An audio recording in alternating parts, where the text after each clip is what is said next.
today we feature the LaSalle Bank Chicago Marathon that cut short for the first time in its history because of the hundreds of runners that suffered heat-related illnesses while pushing themselves beyond their limits across oven-hot streets. Hi, I'm Chris May, writer, producer, and host of This Day in Weather History, now in its second year from the Weather Network in Canada. It was a full 26.2 mile or 42.2 kilometer marathon, and it was on a day so oppressively and inescapably scorching that the event had to be halted. That never happens. But it did this day in weather history. I love to run. I'm not a marathon runner by any stretch, I assure you. I'm more of a running from father time kind of athlete. You know, the type.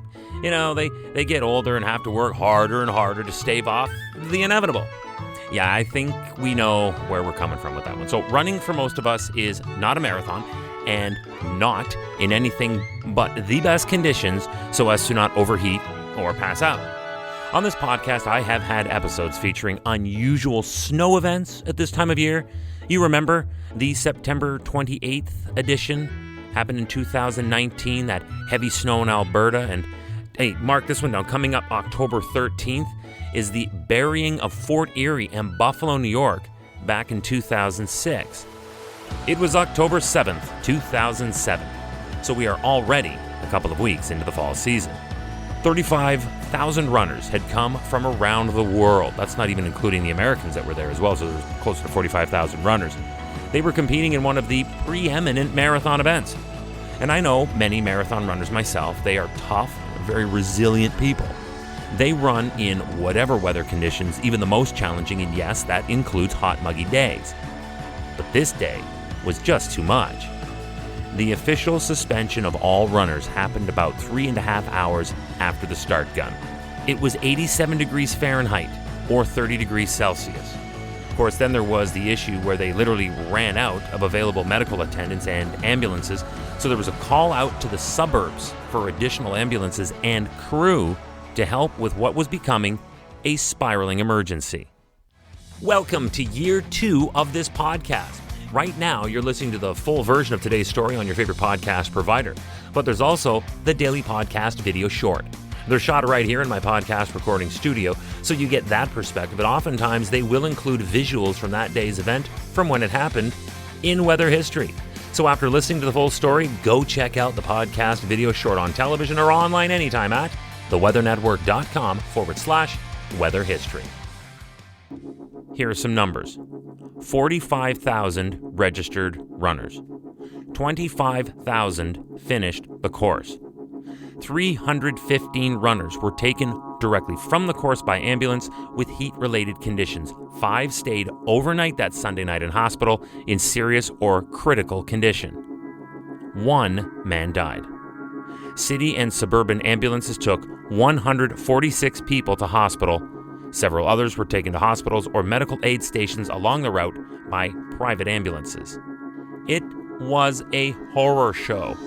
Runners were describing chaotic scenes of racers throwing up, passing out, or being carted away on stretchers in obvious distress. There was, of course, the obvious immediate fallout from runners who complained of not enough water and poor execution, but executive race director Kerry Pinkowski said that despite the heat, officials had never considered calling it off altogether because in his group's consideration, the number of people running was manageable and could be effectively cared for.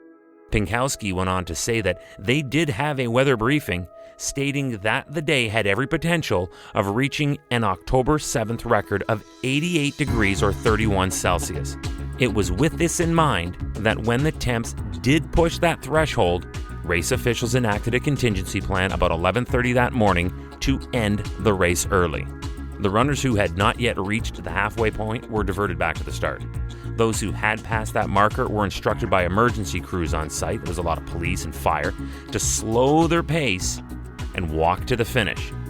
Of course, there was going to be the few stubborn competitors that just had to keep pushing it along, but a lot of others just cashed it in and went home. Others caught rides, but the majority took the advice and direction and walked to the end safely.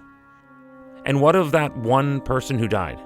His name was George Chiampas. He was the race's medical director.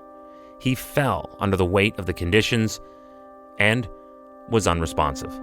And that is what happened at the 30th Annual Chicago Marathon on October 7th, 2007, this day in weather history. All right, how about we leave it here today? Just to let you know, tomorrow is October 8th, and on this day, we experienced Hurricane Michael, the first Category 5 hurricane to strike the contiguous United States since Andrew in 1992. It was on this day in weather history. I'll be there with you, your host, Chris May.